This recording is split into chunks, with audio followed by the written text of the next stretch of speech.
If you were to ask the average person today what is magic, in terms of not stage magic, but actual occult magic, sorcery, the first thing that probably come to their mind is they'll say something like Harry Potter, or a more astute person might make reference to someone like Aleister Crowley or Rudolf Steiner.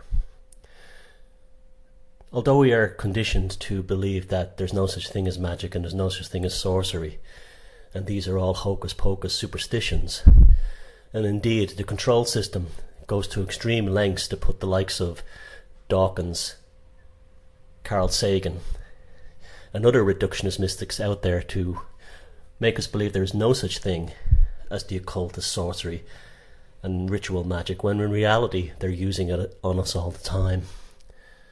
The most common form of magic used against us is killing magic. I'll talk about this later, but first I want to give an example of what magic actually is.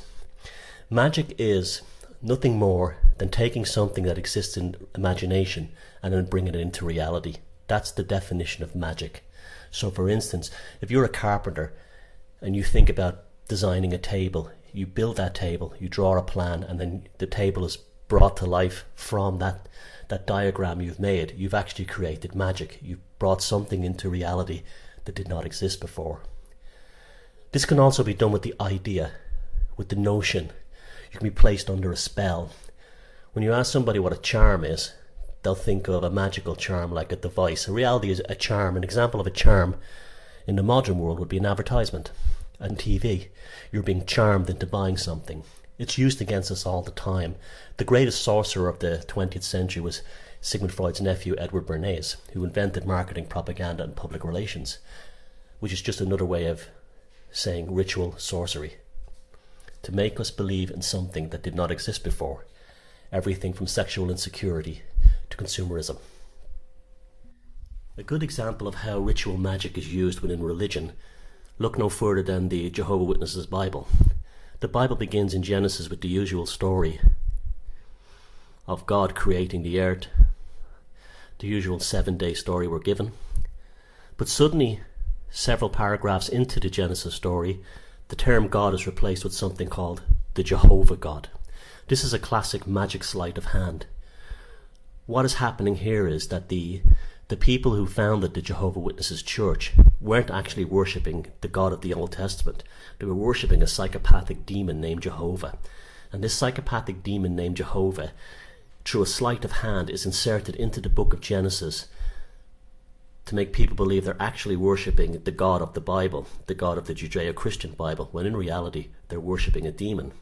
This is how the psychopathic magi work. The sleight of hand is very much an important aspect of their control. Now take a look at this graphic. This is called the Hand of Duality.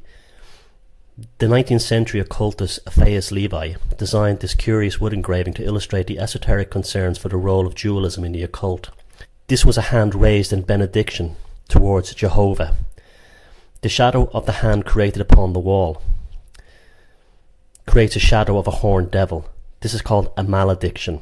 This is what they're showing us, that the demon Jehovah is not actually God, it's a demon. And this is how magic works. The hand and the shadow cannot be separated.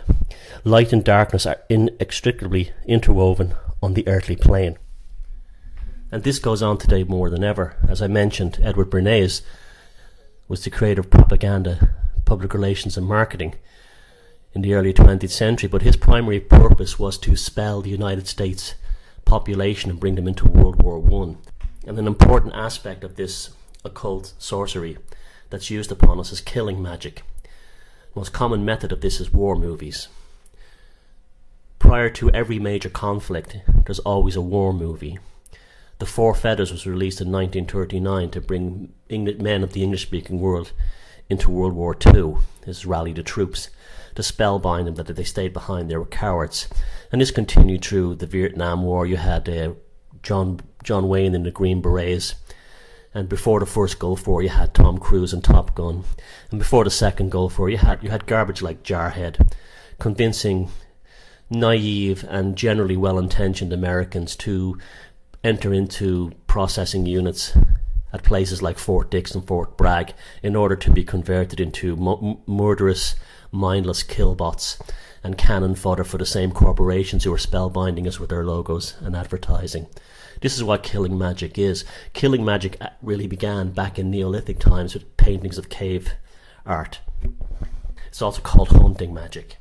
Here we see a typical example of killing magic from the Neolithic age. It's a prehistoric cave painting of a running horse with an arrow directed towards its back.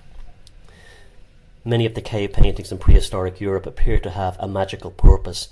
Some are quite certainly involved with the ritual killing of the image as a part of the hunt magic. Such magic is rooted in the notion that for an event to occur on the earthly plane, it must already be enacted on the astral plane. And this is what advertising and mass media does. It creates a false notion of who you are, what you are, in terms of everything from your social status, your religion, to even the very idea of patriotism. And from that you believe this spell that you're placed under. And none of it is real. Just like the killing magic isn't real. Well, it shouldn't be real. And it certainly shouldn't be real if you can think for yourself. This is the problem. We've been educated out of the ability to think for ourselves by the over-activation of our left brain, that we never actually reach self-actualization in terms of our own psychology. The result being we're cannon fodder, not just for the military, but from everything from corporations to religions. That's killing magic. Wake up.